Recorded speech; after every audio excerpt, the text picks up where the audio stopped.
We're being joined by Mr. Volker Stanzel, who is a former German ambassador to China and Japan. He's joining us live from Berlin at this moment.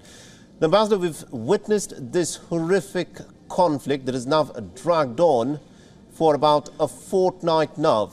And there are at least about 200 people who are said to be in the custody of Hamas. At this moment, there are 22 ambassadors who have also said that it is important to try and get these hostages released. Do you think the state of Israel and also the United States and the international community has done enough to try and secure the release of the hostages who are presently in Hamas's custody? Well, the state of Israel in the past, at one point, exchanged, I think it was 5,000 of its Palestinian prisoners against one hostage taken by the Hezbollah. So it seems the state of Israel, under the pressure of its public, obviously, and out of humanitarian concern, is ready to go a long way. But whose interest is it to keep the hostages or to allow them to go free? Obviously, Hamas has taken hostages with a purpose. That is to keep human shields, not only its own population, as it has done in the past and is doing presently, but also in the future. And the number of hostages goes to show that Hamas is really using this tool that it has discovered to the utmost it can get out of it. Now, what else can Israel do? It can, of course, start the ground war that you've been speaking about. But if it does so, the risk for the civilian population and the hostages as well is immense. So I think the ground war will not start all too soon, and not in a way that all humanitarian concerns are laid aside. So right. You see from my reply that I'm pretty helpless myself in finding a way how to get the hostages out.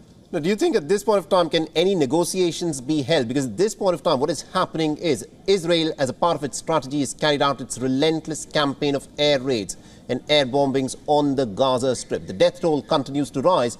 Should there be negotiations to first get the Israeli hostages out and then continue with this operation?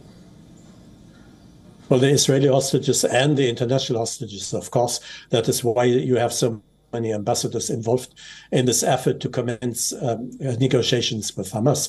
But what price to pay to Hamas?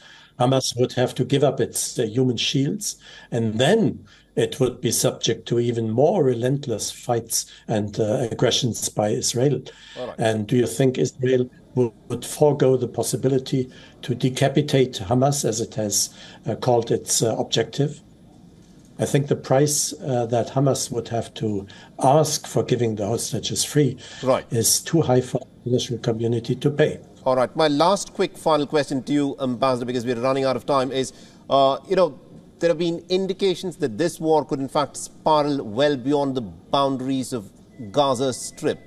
There has been a Houthi missile that has been intercepted by the Americans, and there is tension that is going up along Israel's border with Lebanon. What do you think, in your assessment, is the likelihood that this war could now spill beyond the borders of Gaza?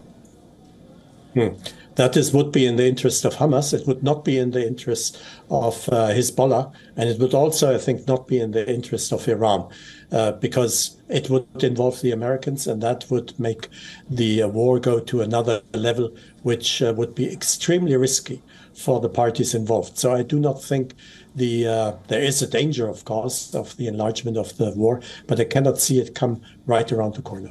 All right. Thank you very much indeed, Ambassador, for joining us and getting us those insights then. You're welcome. WION is now available in your country. Download the app now and get all the news on the move.